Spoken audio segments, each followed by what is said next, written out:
the Latina Leadership Podcast, the podcast made for Latinas by Latinas. Get comfortable, amiga, and enjoy the conversations.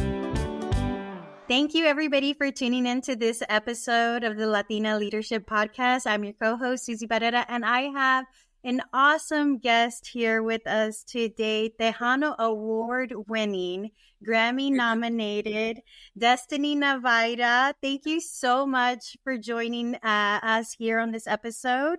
Thank you. Thank you for having me.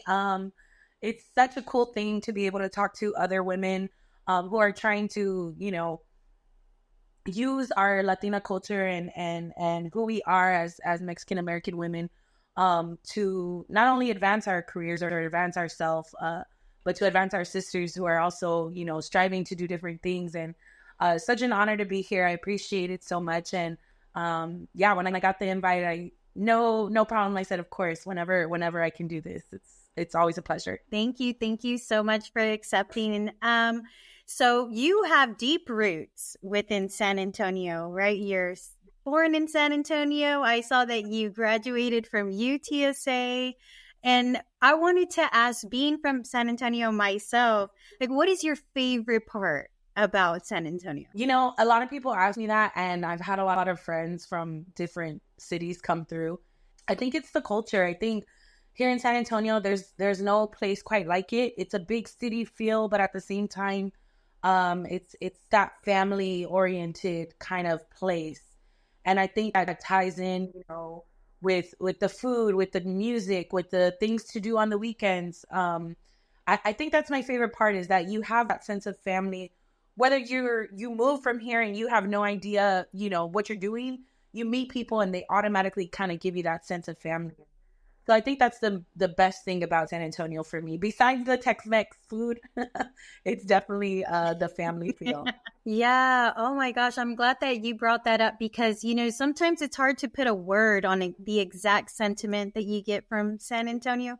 But I'd have to agree. A lot of people that I've run into from other parts have, mentioned that it's unique in its feel, right? It's really unique. And the food, oh my gosh, I don't think you can find any food like the food you can find in San Antonio. I did a little research on you, right? Because I wanted to be a well-informed co-host. And I found it really interesting, Destiny, that, you had to overcome some obstacles when it comes to your career, right? You had to make a big move. Do you want to tell us about that move? Yeah. So I decided, I've been in the music business my whole life. My uncle, my late uncle, Emilio Navaira, he was, basically the male equivalent to Selena during the 90s. Yes. My dad, his brother, Raulito, is a songwriter, singer, all of that. So music has always been, Tejano music, has always been part of my life. And, so I decided to go solo in 2018. I started writing songs and recording. And then 2020, the pandemic hit and my first album came out. And when the first song came out, I was really excited. I was, really expecting a big response. Mm-hmm. And that just wasn't the case. So I'm very overachiever, like many of us are. Yeah. I expect things to be one way, and when they're not, I have to find another way to get them to where I want to be. So I decided to move to Monterrey, Mexico, in 2020, right during the pandemic. And that had been with a lot of change. I mean, from 2016, my uncle passed away. 2017, 18, we were on the road with my dad. 2019, I was working on my album. During that time as well, I had started a weight loss journey. I lost 100 pounds during those 2 years. And, I was becoming a different me. And so through the music is where I kind of felt, my music is where I felt mostly like myself. And I just wanted to share that, I think, with everyone and show everybody, all the hard work that I was doing, not just with the music, but physically and health-wise and just everything. And that led me to Monterrey. Wow. I lived there for 3 years and it just grew my career. I mean, if I would have stayed here, there's no way I'd be where I am now, for sure. That is such a brave decision to make. Because, like, wow, like that's a whole nother country, right? And you did it to save your career, to save what you love doing. And I think that just speaks to your strength, the strength and the determination that you had to continue on despite, having that obstacle of the Tejano music dying down here in Texas, because there was a big shift in that. And I'm glad there's a resurgence now. I've noticed that there's a resurgence of Tejano music. You just performed at the Tejano Explosion that they had, right? At the Hemisphere? At the fanfare. There you go. Yes, the Tejano fanfare. And how was that? How was that for you, going back on stage for that event? So it had been a while. The last time we played that show was 2018. And so I was excited more so, to see people who come in from out of town, and we've grown so much as a band, and myself as a singer, just during this time from, the pandemic to now, these 4 years we've really been working hard and kind of perfecting what we do. So I was excited for everybody to hear. And it's just great, to be in your hometown and to see people respond so well to you is something, and especially a lot of people, Tejano music is so close knit, not just the artists, not just the people in the industry, but the fans too. Mm-hmm. So I think a lot of people see me as their daughter, a lot of people see me as their sister, as their niece, or whatever the case may be. And so that's how I feel when I perform. I feel like I'm performing for my family, for the people who have supported me through thick and thin, and it feels good to see them, so happy, and afterwards to, just talk with them and conversate with them. And it was a good feeling, definitely a lot of fun.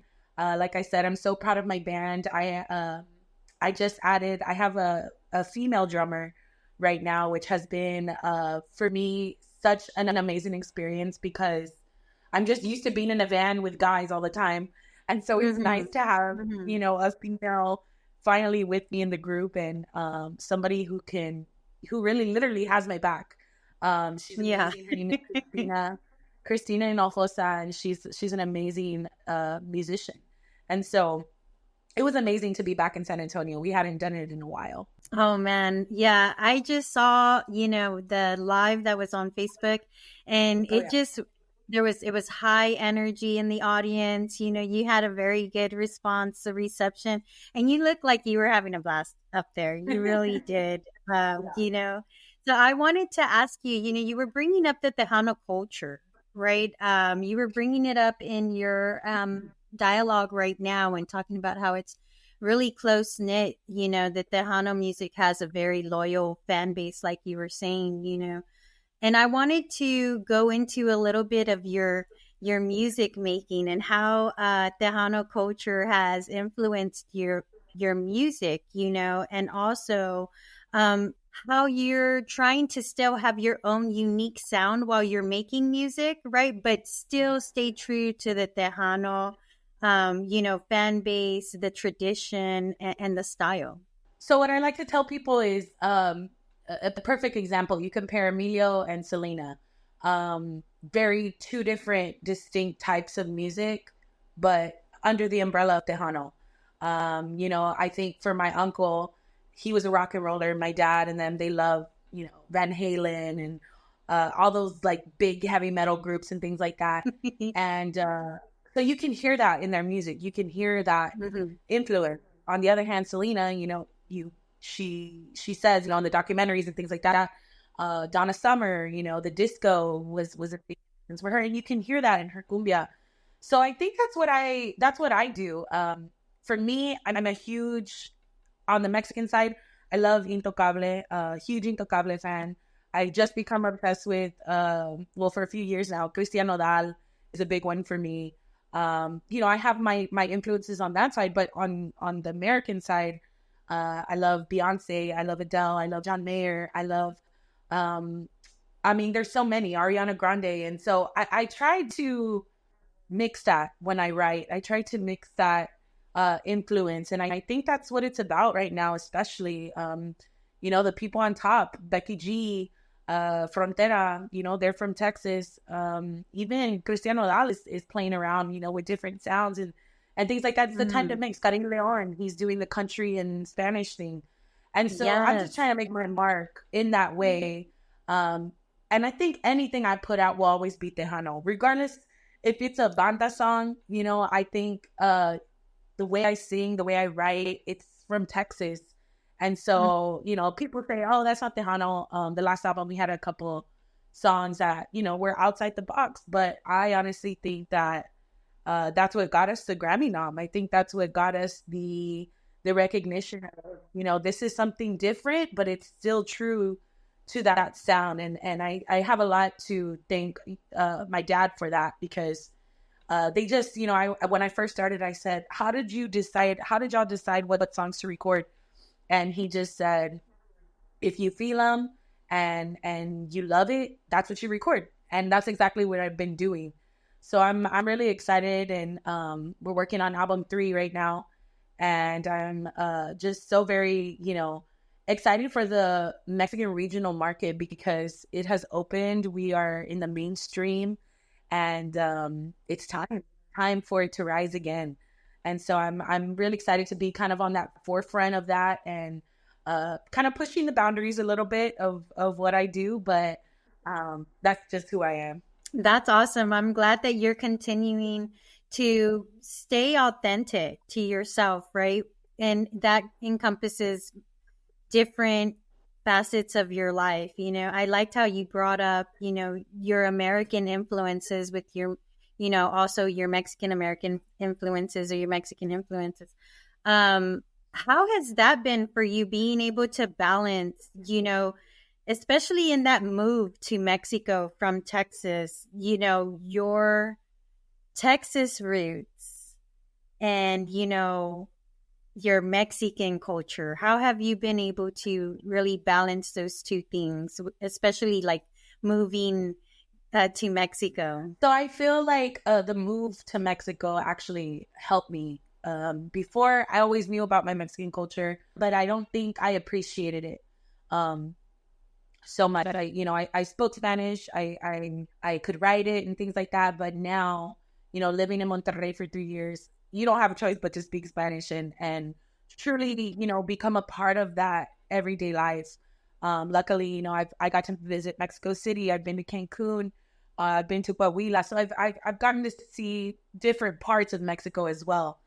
And it just makes it's a different lifestyle. It makes you appreciate the little things. And I think that it really helped me balance my culture. Now we're back in Texas, and I find myself sometimes, missing speaking Spanish, because it's just such a beautiful language and something that is special when you have that ability to speak another language. I feel like I really have learned to appreciate it. You have it's like a superpower, and so I really feel like sometimes I find myself, speaking Spanish, and my dad's like, "You're not in Mexico." I'm like, "I know, I'm sorry," but it just comes out, Yeah, So yeah.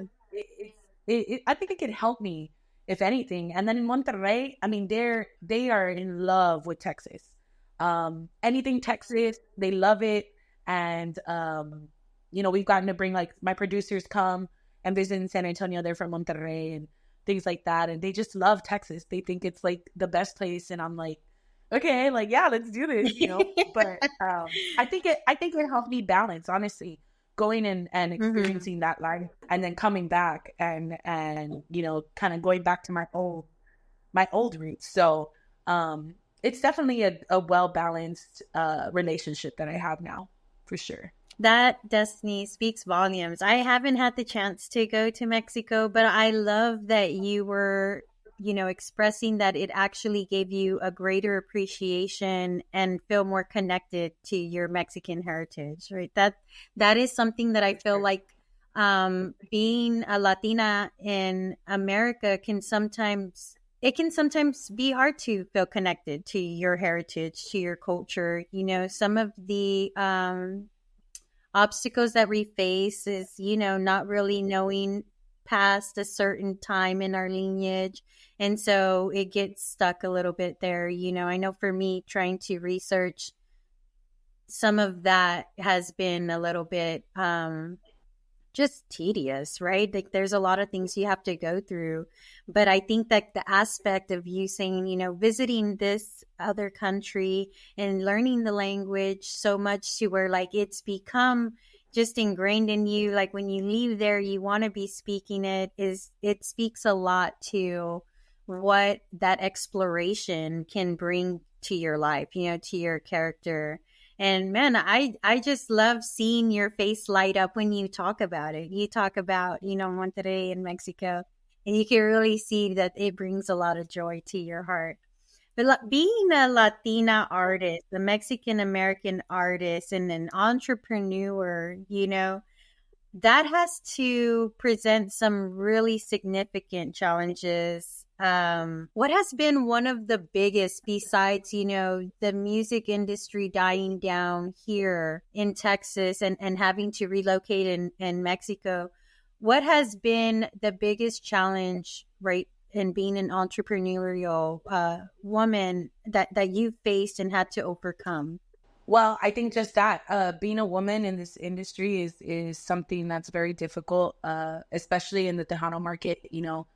We have the highest standard that we can have people compare us to, which is Selena, and she'll never go away. And it's a double-edged sword, right? I mean, she inspired so many. Now she's an American hero.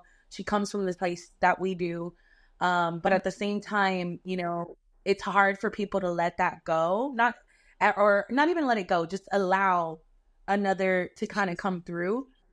So that's kind of been a struggle. But like I said, I kind of try to pride myself in who I am. I'm not the typical, I always tell people I'm not a typical girly girl. Like people know me. I like to give more like chola vibes, and that's just kind of who I am. I love that. Yes. So I just try to do that. But I think that's one struggle. The other struggle is just within myself sometimes, I think as Latina women, I'm the oldest daughter. So I also have oldest daughter syndrome of, I was expected to get all A's. I was expected to win if I was going to enter a competition. I was expected. That's just how I grew up. And it's not a bad thing. It's pushed me to be who I am and take me where I wanted to go. But at the same time, I do get down on myself when things don't go my way. And in this market, I mean, you just never know. So it's a constant battle of me kind of like, okay, calm down. Like you're doing it. It's just, it's going to take time. And with anything, I think that's that's a big thing that I have to, battle with on the daily and which is, I'm not the only one. There's a lot of people doing the same thing. And, but yeah, I would say those are probably two of the biggest struggles, that I faced so far in this career. But, it's just about pushing through. And, at the end of the day, when you love it, you love it. Believe me, I've tried to quit. I've tried to not do this, but, I love it and I keep coming back. So that's great advice that you give, to just continue to persevere.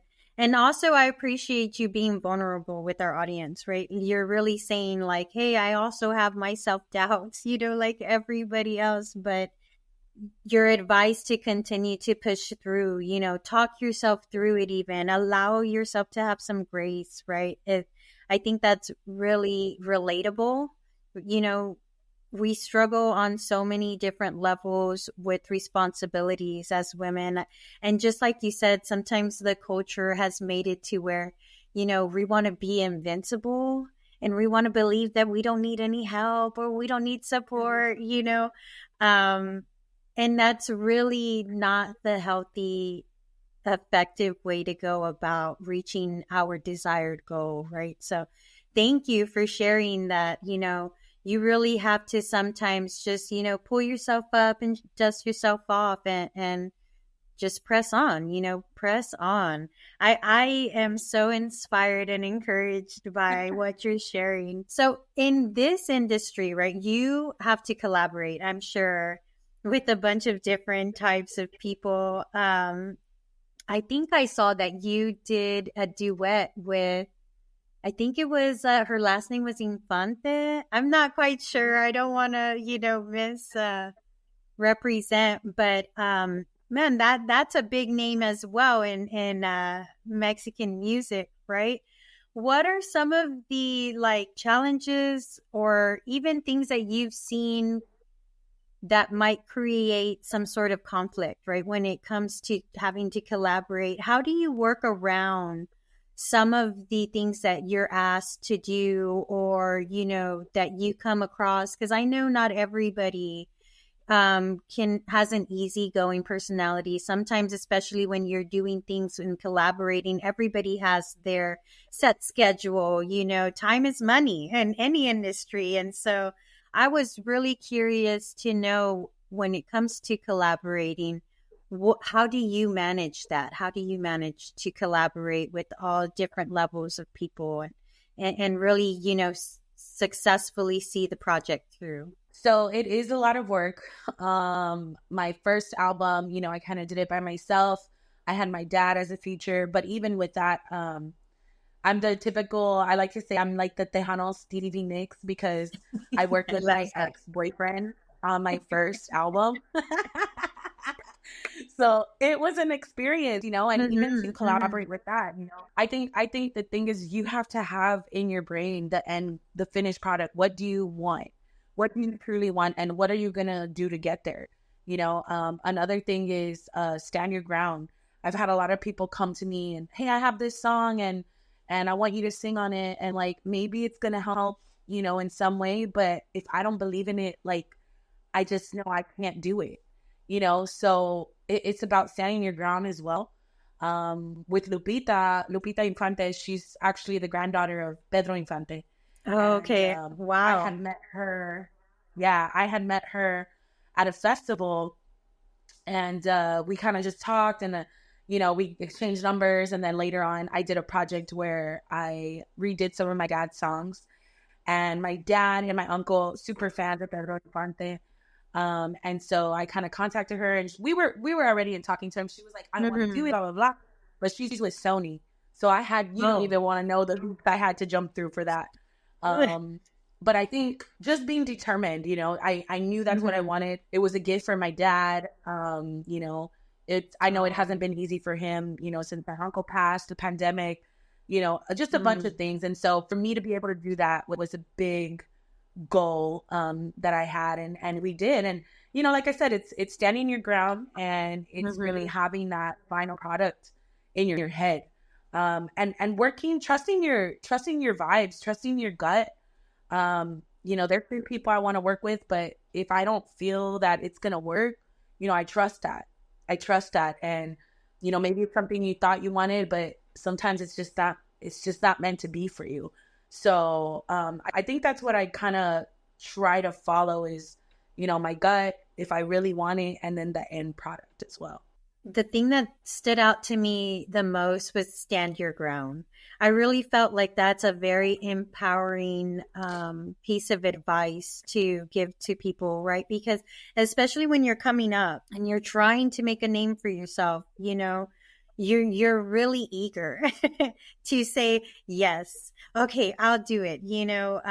Right now I'm in school. This is my last semester and I'm working on my portfolio, right? So like there's a lot of like free work going on and I'm saying yes. And, some things aren't panning out. It's really developing, right? Developing something from nothing. But I really love that your advice to be able to manage something that just doesn't feel right to you or doesn't sit well, regardless of a stature or what you even wanted initially is to, say no, stand your ground, trust yourself, make sure that you're listening to your sixth sense, so to speak, to be able to guide you into, your next project or who you're going to work with. That's really pivotal advice. Thank you for sharing that. Thank you. I wanted to ask again, when it comes to mental health, right? Because that's one of the pillars that the Latina Leadership Podcast we like to touch on. Can you share, and this is if you're comfortable, right? Where prioritizing your mental health it positively impacted your creativity, your productivity, and just like your overall satisfaction with your career. And how would you encourage people to like prioritize the self-care and even though they're trying to pursue their goals, right? How did you manage to be able to do that? If you can share with us just one moment where like you prioritize mental health over career and, you know, you saw that actually had better benefits for you. So I think my biggest example was when I did make that transition to Monterrey. I was down about you know, the response. I didn't understand. You know, my dad, it was a hard transition for him. We had never, when I went to school, my brother was here, and then my brother went to school and I was here, so we had never like really been apart. And so I had to make that choice. And I think, you know, mentally I was in this space where I knew in my heart, my sixth sense was telling me, you're not going to go as far as you want to go if you stay. Once the opportunity presented itself, I knew that I had to take that jump. And so I think that the biggest thing mental health wise is you know yourself better than anyone. And when you feel like something is going to help you, or you feel like something's not right, and it may feel like the wrong choice, and it may, you know, not be the best for everyone. But sometimes you have to make that decision. And I think, you know, that's one of the biggest things I learned doing that was that sometimes I'm first. And I'm not saying, you know, don't worry about family, don't worry about your friends, your significant other, and your kids. No, of course not. Sometimes, right. It's just that sometimes you got to be number one, because if you're the pillar, if you're the foundation, and you start cracking, everybody else is going to fall eventually. And so I had to get myself in the correct mind space. And, you know, I took my brother with me, and now he's starting his solo album. You know, it took a few years, but he learned from what I did. And, you know, I'm glad he doesn't have to start where I started. You know, now he's playing shows. We just did South by Southwest last week.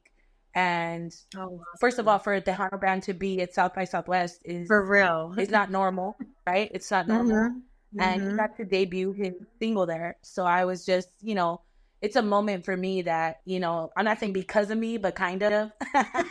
But he, you know, he got to have that opportunity. And I'm just glad that decision that we made to go has led us here.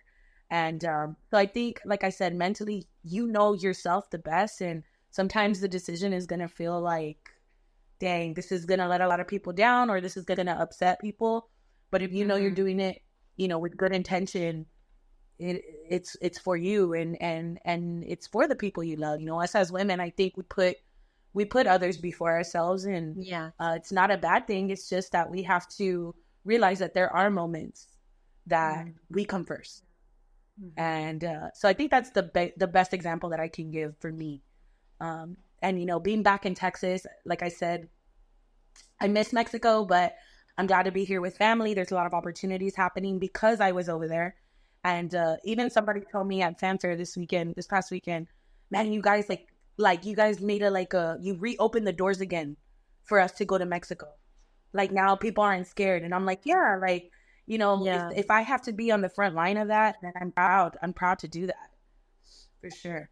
Wow, Destiny, big things, big things. I really love your example, and thank you so much for sharing that with our viewers, because that really is a moment in time that you're able to think back and say, this didn't only impact me, but it impacted my family, right? Like, congratulations to your brother. And you're right, it is a big deal to be in Austin for South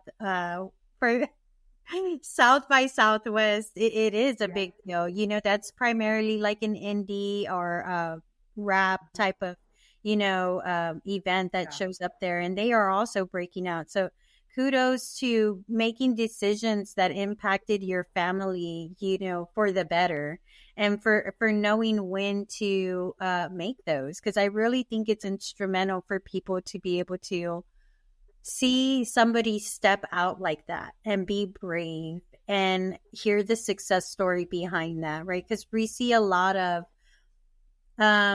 fear kind of drive people's decisions, it is hard to be out in the front, doing things, pioneering a way. That's what I thought about when I heard you talking about, making way for your brother and him not having to, work as hard to get to the level that you've carved out, and that is, oh my gosh, that's so empowering to know that like it has that type of reach, right? Making sure that you prioritize yourself and decisions and making sure you're in tune. That's what I'm hearing a lot from you too, is like being in tune with yourself. You know yourself more than you know anybody else. And I think that affirmation does need to be repeated to our gente, right? Like you do know you are capable and you have the power within you to be able to move forward and break these boundaries that had been set a long time ago, for Latina and Latinos and just minorities in general. So what, thank you so much that you did show people you don't have to be afraid, especially in the sense of, making sure that our culture, that Tejano music stays alive and that people are like, oh, it's okay to go to Mexico. Because there is that stigma right now. There is that fear, right? Like of going over there. We see it portrayed a lot in the media. And so, yes, thank you for saying that it's not something that we have to be afraid of doing. You know what I mean? So how do you go about prioritizing your mental health and your mental well-being? What are some practices that you might, take for yourself, whether it's like a pedicure or platicas with your best friend? What is Destiny Navaira using to keep her well-being mentally going? So probably the big three friends. I have amazing friends that, at the drop of a hat, they'll be there, whatever I need. So find yourself, people who love you, who believe in what you're doing. And, it's not so much like, hey, I need this, or, hey, can you do this for me? It's just about, going and being able to sit on their couch or on their bed and, talking out what you need to, or even just sitting in silence, sometimes is what I need. So, definitely my friends. And then for self-care, I'm really, the gym is a love-hate for me, but once I go, I feel 100 times better. So I really try to make that a priority, the gym. If anything else, at least getting a couple miles in or doing, whatever. And then the last one is I'm actually really excited. When I was living in Monterrey, I was doing therapy. And I had never done that before. I'm 30 years old and, never had that experience. But to do it was something eye-opening for me. And so moving back, I just got my insurance. It just got approved and everything. So I'm going to actually start going again. And I'm really excited. This time I get to talk in English. Last time I had to talk in Spanish. But yeah, so let's see. This might even open more, windows for me. But I think for me, those are the big three. Your friends, your family, the people you surround yourself with. Physically, being healthy, because it does affect, what you do, what you think. And, if you need it, seek out professional help. And there's a lot of resources that you can turn to. And like I said, I'm excited to start it again. I think it's for our culture, it's something, again, that we're not used to. But for me, once I did it in Mexico, I was like, oh man, this is helping me. This is making me more clear up here. And so that's the feeling I loved, and that's what I strive for. So as well as my faith, I'm a big believer in God, and he just has really led us here to where we are. And that's something that, thankfully I don't feel like I've ever lost. And I just continue to put my faith in him when things don't go my way. It's for something. And I've learned that, just in life experiences. So I think I would say that's kind of how I manage myself. And then a good, a good night out every now and then, or a good sleep in. That always does the trick too. Right. Yes. Those are always good. Just having that like time away, or like you said, a good nap. But I am so glad that you brought up, going to therapy, your faith, your friends, your family. All those are very, very pivotal to, making sure that we're good as a person and that we have people to check up on us, right? Just in case, we're trying to mask anything. Because I do feel at times the stigma continues to kind of, just stick around when it comes to mental health, and mental wellness. Some of these, approaches people might look down on it, or just not believe that it is a valid treatment, or a valid experience, or a valid, symptom. And I'm glad that you shared that you are excited to start it up again and that you tried it. That I really feel like could impact somebody's life and really say, hey, if she's using it and it's benefited her, then maybe I can give it a try. I know when I started school, I'm going to be 40 this year. And I started school 2 years ago. I'm a mom of 4. I'm a wife. Sometimes I feel like that carries a bigger weight than mom. But I found myself very stressed out, just really not able to manage everything that was coming with, wanting to pursue my goal and then still being responsible for my household. It was a lot. And I really didn't know where to turn. Fortunately, my college and the college's district, they offer free counseling. And so I went ahead and I was like, you know what? I'm going to go ahead and take these weekly counseling sessions and see what I can get out of it. And so it was very insightful. I was taught breathing techniques. I was taught how to start to recognize emotions when they manifest in your body, because there's always a signal, right? That you're getting there. You're getting to that level that like, oh, you're going to snap. And it's so much better when you're in tune with your, yourself, that, like, oh, I need to go take a break or anything like that. So thank you so much for sharing that with us, because it really could open the door for somebody else who is struggling, but just doesn't feel brave enough to take that step and work on that. And then going back to your faith, I really admire that you brought that up and that you're still very firm, in making sure that you are praying, right? That you're seeking God's favor, and that you're still very in tune with your spiritual walk, because sometimes it can be hard to maintain that as well. It can be hard to, just stay with a good moral compass. In any of these industries that you find yourself in, there's always going to be something that might tempt you one way or the other. So thank you for sharing, what keeps you centered, what keeps you going, and what keeps you motivated. I really do appreciate your journey. I really do appreciate how you took your time with yourself, how you made sure that you were good, how you made sure that, your career was still going to be what you envisioned for it, and how you, overcame so much. I especially admire that you stay so close with your family, right? Like that you stay in tune with your brother and your father, and that you've carried this legacy of Tejano music with you, and that you're really introducing new generations to this music.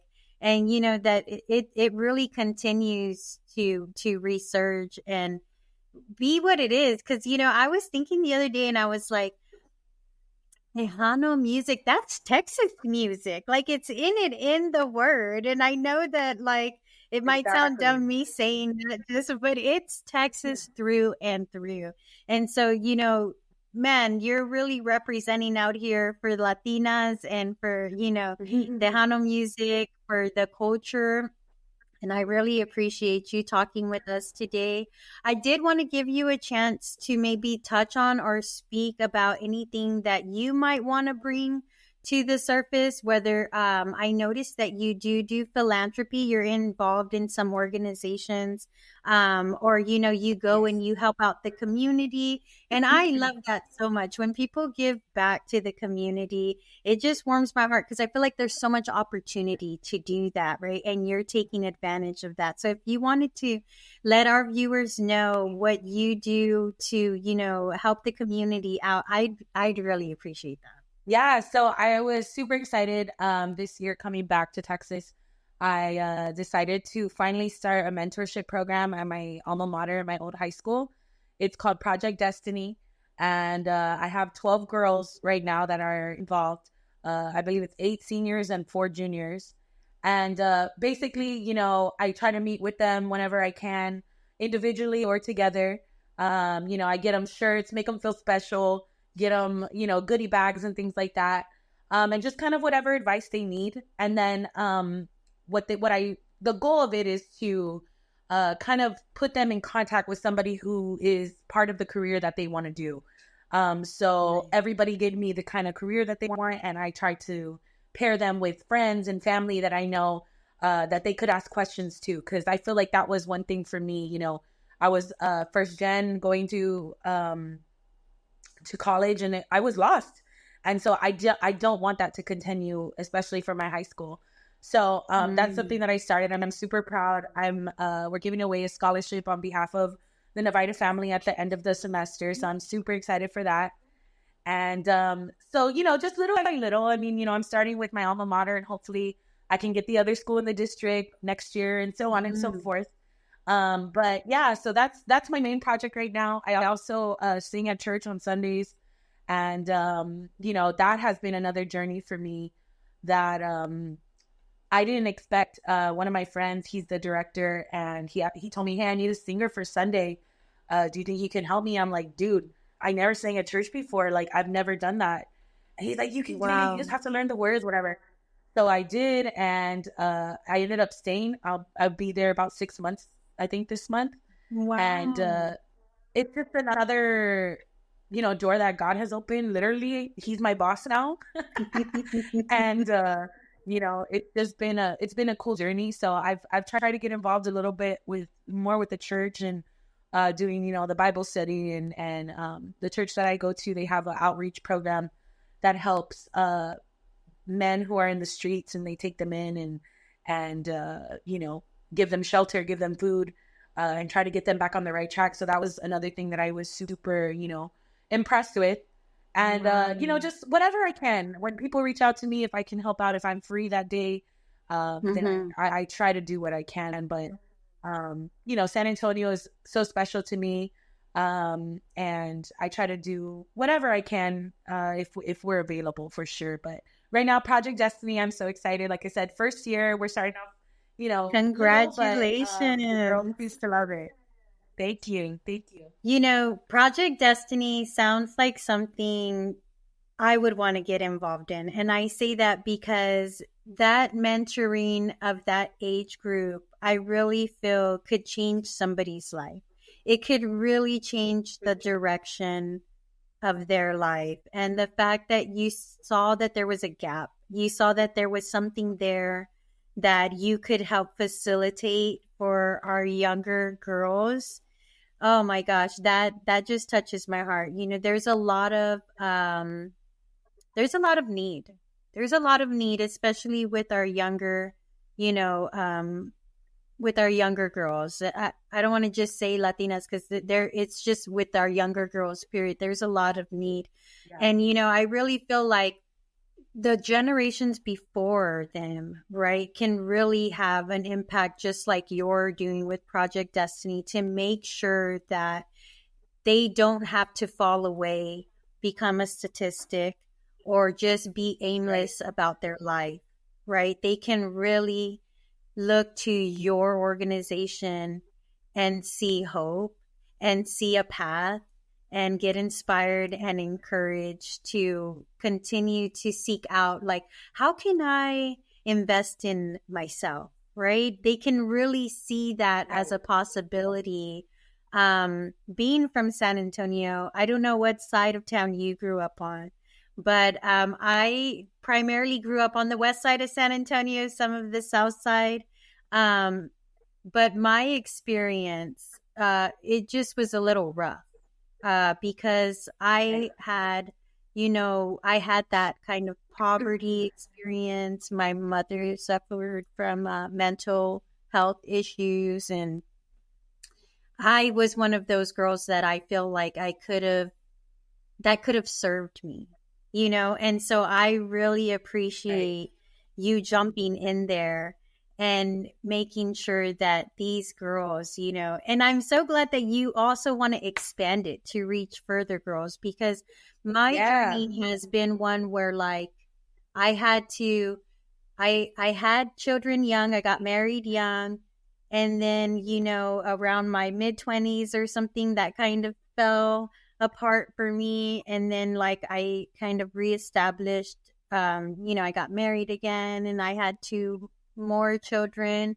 And not until my youngest was going to school, then I saw the opportunity. My husband actually was like, well, you said you wanted to go back to school. Why don't you do that to go back to school? Now at 40, and I pride myself on being a non-traditional college student and going and still doing it. Yeah. But man, I think of the opportunity that had it happened sooner, right? What could that have looked like? And so to provide that for other girls, I think is so special. And I want to thank you personally for doing that, because I think that is pivotal. That is so pivotal. And I'm so glad that you were inspired to. Yes, Destiny. Oh my gosh. Talking with you has been so exciting for me. It just has really brought, I'm able to see you, right? I'm able to see your story. Like, I was excited, first off, just because you're from San Antonio, I'm from San Antonio. I figured, like, yes, I'm going to talk to a hometown girl. But just getting to meet you, learn more about your journey and the things that you still aspire to do and how you impacted your family. It has just shown me so much validation in being a Latina woman. Like, you have shown me another example of the stature, the power, the gracefulness, and the perseverance and the resiliency that a Latina woman encompasses. And I just, wow, I'm so in awe of everything that you've accomplished so far and everything that you're aspiring to accomplish. I appreciate that so much. And yeah, I mean, like I said, I'm a overachiever. So for me, like, it's reassuring to do things like this for myself as well, because, I think, I need to be here, I need to be there, I need to be doing this and that and this and that. But, to talk to other people, like he's saying, I appreciate that so much that I can make you feel that way, and that you feel that it's genuine. And that's what I pride myself in. And again, coming from my dad and my uncle, I think that's the biggest thing that they ever taught me was be yourself. People know when you're not you. And I mean, that's what we've really tried to do. And not just the music wise, but who I am, off the stage. It's sometimes I do take a lot of things on, but because that's just who I am. And so, I appreciate you guys reaching out to me to get invitations and do things like this. It reassures me that, okay, I'm on the right track. I think I'm going where I think I'm going, so I appreciate it. Most definitely. I think, to be able to look back on the legacy that you are part of, that your family established, and to also know that, you're taking a lot of I want to say pride, but I didn't want to use the word pride. But you're taking a lot of pride, right, in where you come from, in your culture, Yeah. and just in your well-being. And I think that is something that needs to be shared through and through with more people, right? Like, what does it look like? A lot of times we don't have an example of what certain things look like, even when it might get a little messy, right? How do we come out on the other side, even though we're not going to be unscathed? And I think our conversation here today really allowed people to see that you can overcome even huge hurdles, right? If you're making sure that it aligns with, who you are. And it is also something that isn't compromising to your well-being, right? Or those around you. And I really think that it's going to add value to our community. And I really appreciate you sharing with us, everything. And I hope that, we could have you back and, for another episode if possible. And that way, you can maybe share, your scholarship recipient, your new girls, or anything like that, who you're helping out, any of your new projects. We could let our audience and our Latina Leadership Podcast followers know, like, Destiny Navaira, what she's doing and everything like that. But it was such a joy to have you. Thank you so much. And I appreciate to everybody watching this. I appreciate it. If I could just plug my social medias real quick. Follow me on all social media at Destiny Navaira.